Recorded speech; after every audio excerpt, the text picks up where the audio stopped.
Hello friends, फिर से स्वागत करता हूं आपका आपके अपने चैनल सुशांत चेस स्पाइस में। आज का टॉपिक है हमारा फिर से रूक्स के ऊपर। और आज हम देखने जा रहे हैं एक रूक का खास पावर जब वो 7th रैंक पहुंचता है। तो एक दो के सिंगल रूक पे लेंगे और बाकी केसेस लेंगे डबल रूक पे पहुंचे हुए रूक के कुछ खास क्वालिटीज। तो सबसे पहले देखते हैं। देखिए, ये रूक ऑन 7th रैंक है व्हाइट का। और व्हाइट सिर्फ एक ही रीजन से इस पोजीशन को विन कर लेता है कि उसके रूक का जो है 7th रैंक पे पूरा कंट्रोल है। इस पूरे कंट्रोल से मतलब क्या है कि जिसमें किंग पॉन्स के पीछे से छुप के निकल नहीं सकता है। इसको कहते हैं absolute control of 7th rank, जिसमें कोई भी तरह से किंग जो है छुपते हुए किसी पीस के पीछे से निकल नहीं सकता है 7th रैंक पे। और यही रीजन है अभी यहाँ पे white to play and win हो जाता है। व्हाइट अपने रूक को देखिए सिंपली हिलाता है C7 पर, और अब कुछ भी करे B7 आएगा और ब्लैक रूक और किंग देखिए दोनों फंस जाएंगे। फॉर एग्जाम्पल रूक D2 चेक। अब रूक पॉन के पीछे आने की कोशिश करेगा रूक चेक के बाद, जो कि बेस्ट होता है। अगर ब्लैक रूक B8 पर ही रख के बैठता तो देखिए B7 फॉलोड बाय KE8 को रूक C8 चेक और पॉन का क्वीन बनता और विनिंग हो जाता व्हाइट। तो ब्लैक ने ट्राई किया, देखिए रूक D2 चेक, किंग G3, फिर चेक, किंग F2। अब किंग जाकर रूक पर अटैक करेगा, फॉर एग्जांपल RD2, KE3, रूक B2, और अब देखिए B7। और इस एब्सोल्यूट कंट्रोल से क्या होता है, किंग देखिए अब बाहर आ ही नहीं सकता है। और अब rook C8 check followed by B8 queen और व्हाइट विनिंग। देखिए मेन पॉइंट इसका यही है कि सेम पोजीशन में अगर ये ब्लैक किंग G6 पर होता तो देखिए B7 पॉन पहुंचने के बाद भी व्हाइट इजीली जीत नहीं पाता। तो किंग आकर आगे चलकर रूक पर अटैक कर देता और गेम ड्रॉ हो जाता। तो इसी वजह से absolute control of 7th rank बहुत ही इंपॉर्टेंट होता है। चलते हैं सेकंड कंसेप्ट पर। तो ये हमारा सेकंड पोजीशन। इसमें हम देखेंगे दो रुक 7th रैंक पे अगर पहुंचते हैं तो किस तरह से ड्रॉ अचीव कर सकते हैं। देखिए व्हाइट का जो पोजीशन है बहुत ही खराब है। ब्लैक रूक H1 मेट करना चाहता है। और आप देख सकते हो व्हाइट के पास इधर बस एक ही तरीका है जिससे वो ड्रॉ हो सकता है। तो वो तरीका है, देखिए रूक जो है E7 चेक करेगा, किंग को देखिए E8 आना ही पड़ेगा और फिर चेक, किंग मूव्स, फिर चेक। इस तरह से चेक्स होते ही रहेंगे। और किंग जो है देखिए रूक पर अटैक रखेगा तो कोई मेटिंग चांस नहीं बनेगा। और यहाँ पे आप देखो रूक H1 ब्लैक का जो है मेटिंग थ्रेट है, तो व्हाइट दूसरा कुछ कर भी नहीं सकता है। तो इसमें देखिए ये जो गेम है इस तरह से बस रिपीटेशन से ड्रॉ होगा। अच्छा, अभी इसका एक इंपॉर्टेंट पॉइंट है कि अगर फर्स्ट मूव में व्हाइट रूक C7 करता तो ये पोजीशन लूजिंग हो जाता, क्योंकि देखिए KC8, रूक चेक, KB8। और अब देखिए आप रूक B7 चेक हो नहीं पा रहा है, क्योंकि यहाँ पे देखिए B7 पर इस बिशप का कंट्रोल है। तो यहाँ पे देखिए मेटिंग थ्रेट आ गया और रूक हैंगिंग हो गया।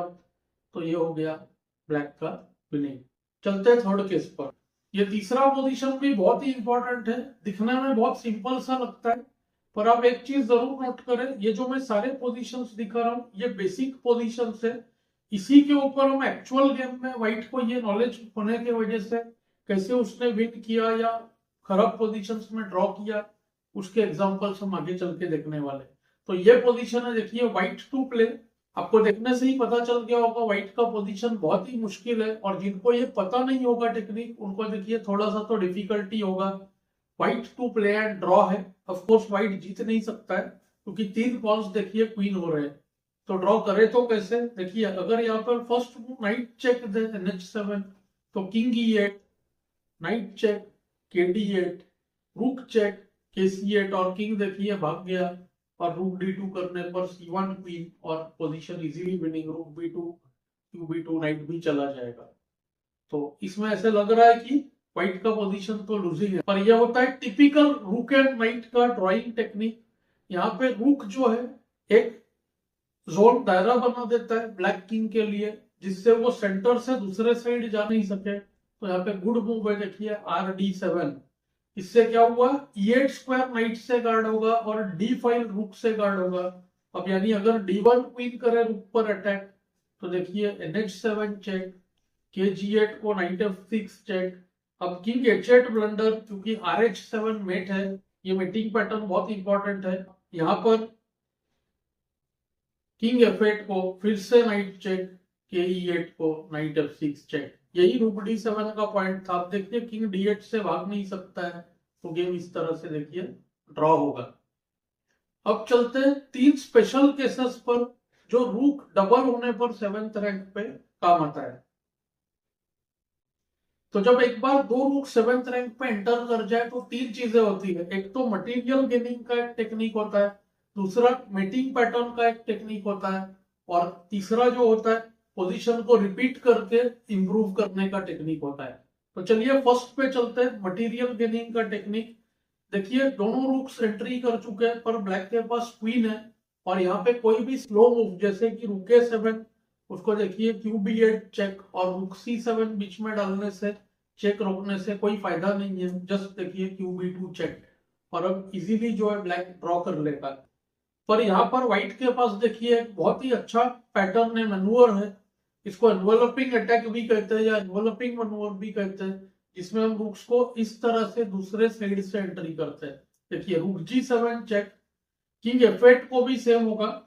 हम दोनों पर आएंगे, पहले चलते हैं किंग H8 पर, रूक H7 चेक, के G8, और अब जो बाहर वाला रूक है उसको हम क्या करेंगे, H7 का रूक को किंग टच कर रहा है तो रूक C G7 चेक, उससे दूर करेंगे, और किंग F8 आते ही देखिए रूक चेक स्कीवर होगा, और देखिए क्वीन गई, और व्हाइट का जो है विन हो गया।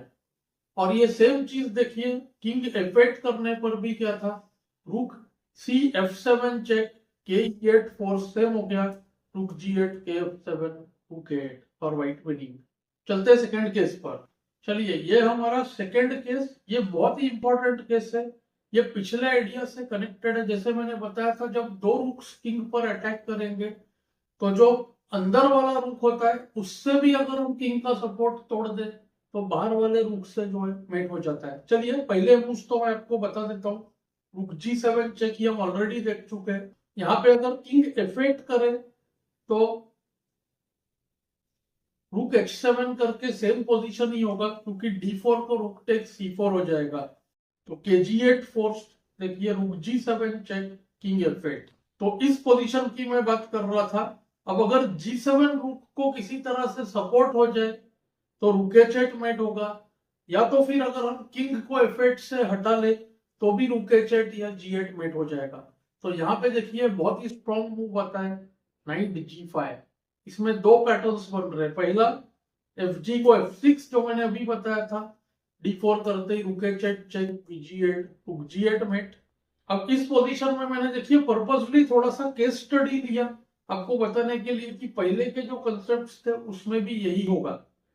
और जो दूसरा किंग H8 का वेरिएशन था उसमें मैं आपको दूसरा वेरिएशन दिखाता हूं। देखिए किंग H8 को रूक H7, के G8, रूक G7, king F8 same position.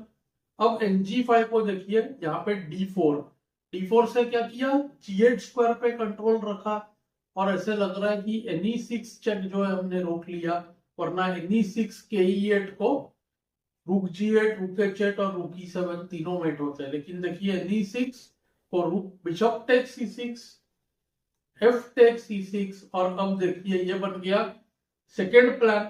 अब देखो आप रूक से हम चेक नहीं दे सकते H8 से, लेकिन D3 करें या रूक A2, A1, B1 कुछ भी करें तो देखिए E7 चेक, किंग को अब G7 रूक पे से अटैक हटाना ही पड़ेगा। तो अब देखिए रूक G8 या H8 कोई भी करें के D7 को E8 queen check, double check, और बहुत ही जल्द मेट होगा। और अब चलते हैं हम लास्ट केस पर, जिसमें देखिए 2 रूक्स डबल होने पर 7th रैंक पे उनको मूव रिपीट करने का पावर मिलता है। देखते कैसे, और उस मूव रिपीट से टेम्पो गेन होगा, और देखिए कैसे व्हाइट फायदा उठाएगा। तो ये है white to play and win.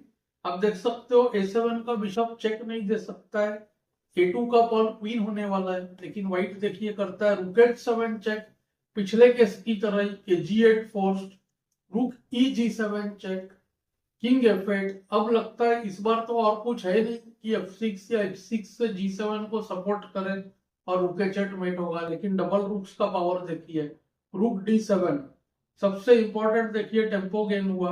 अब रूक H8 मेटिंग थ्रेट है तो क्वीन नहीं बना सकता है, के E8 करेगा तो भी क्या होगा, रूक C7। तो ब्लैक ने खेला देखिए kg8 रुक पे अटैक रखा, फिर a1 क्वीन का थ्रेट है, तो फिर से देखिए रूक d g7 check, king f8, और अब देखिए फिर से रुक c7, फिर से एक बार देखिए रुक h8 का मीटिंग थ्रेट है, तो kg8 फोर्स, उसको फिर रुक g7 चेक, किंग f8, रुक b7। हर बार देखिए हमने किंग को दूर किया अंदर वाले रुक से, और बाहर वाला रुक मीटिंग थ्रेट क्रिएट करता है। अब देखिए फिर से सारे जो पॉल्स चले गए, अब फिर मेट है, तो बिशप भी चला गया। देखिए फिर kg8 को रुक check, king f8, rook takes a7। ये टेक्निक्स गेम के टाइम बहुत ज्यादा काम आते हैं, रुक एंड गेम्स के टाइम। ये तो खैर एक स्टडी केस था, तो अब तक तो आप समझ ही गए हो a1 क्वीन ब्लंडर, क्योंकि रुक h8 चेकमेट है। तो यानी कि ब्लैक को देखिए रुक a7 करना फोर्स, उसको रुक टेक्स a7, और next move rook takes a2 चला जाएगा और व्हाइट विनिंग हो जाएगा। देखिए दो पावरफुल रूक्स ने कितना सारा मटेरियल जो है गेन कर लिया। तो इसी के साथ जो two rooks on seventh rank के मेजर केसेस होते हैं, मैंने एक ही लेसन में कवर कर लिया। अब अगले लेसन में हम धीरे धीरे क्या करेंगे, इसके प्रैक्टिकल एग्जांपल्स देखेंगे, और मास्टर्स किस तरह से रुक एंड गेम में या रुक एंड गेम के थोड़े पहले इन पोजीशंस को या इन कंसेप्ट को कैसे यूज करते हैं देखेंगे। तो मुझे उम्मीद है आपको ये लेसन पसंद आया होगा, मुझे कमेंट्स में जरूर बताएं। Thanks for your time.